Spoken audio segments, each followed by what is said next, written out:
Au nom du Père et du Fils et du Saint-Esprit. Amen.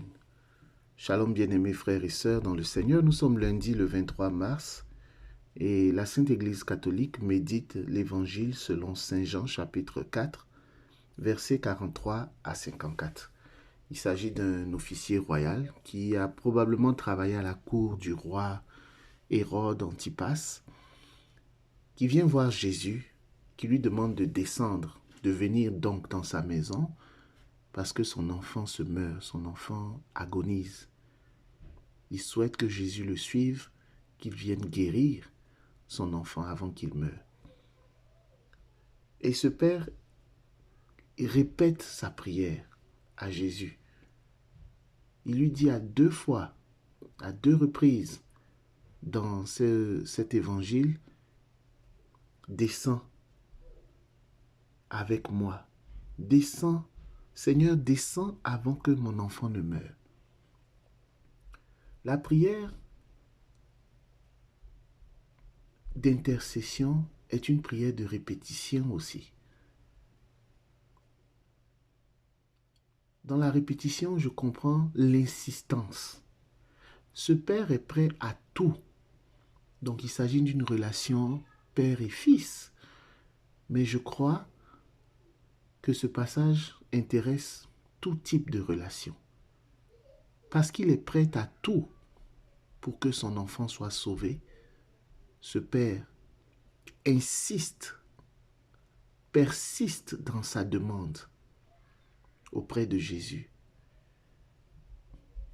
Mais encore plus, il obéit à la parole de Jésus. Il se met en route. Il se met en route. Il ne voit aucun signe, aucune manifestation palpable de la puissance de Jésus. Il s'appuie uniquement sur la parole de Jésus et se met en route. Bien-aimés frères et sœurs, dans le Seigneur, la nouvelle est bonne. Elle est bonne, la nouvelle. Peut-être qu'il s'agit d'un époux, d'une épouse par rapport à son conjoint, qui depuis des années prie, qui depuis des années demande, insiste pour que le Seigneur fasse quelque chose dans sa vie. Cette parole de ce jour t'apporte l'espérance. Obéis.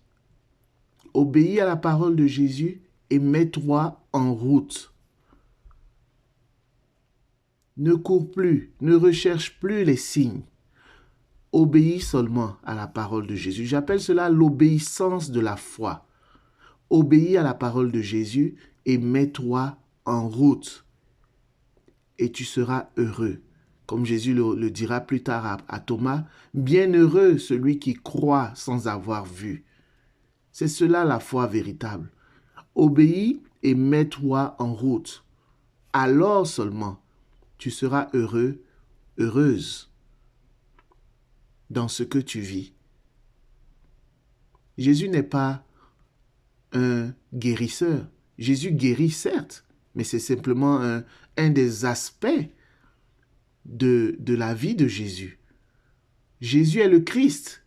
Jésus est le Christ. Jésus est l'envoyé de Dieu. Jésus est le Messie, celui qui vient nous apporter le salut.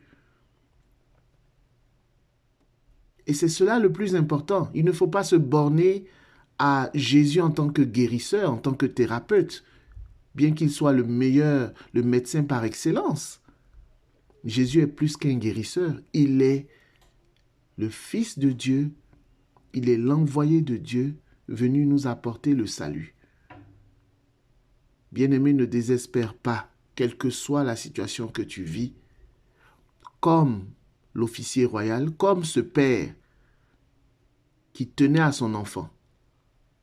Toi aussi, tu tiens à ton époux, à ton épouse, tu tiens à ton enfant, tu tiens à ta mère, à ton père, tu tiens à cet ami qui t'est cher. Comme cet officier royal, obéis à la parole de Jésus et mets-toi en route. Désormais, cherche à marcher avec le Seigneur Jésus-Christ de Nazareth chaque jour de ta vie. Obéis à Jésus et mets-toi en route. Que la paix du Seigneur soit avec vous. Au nom du Père, du Fils et du Saint-Esprit. Amen.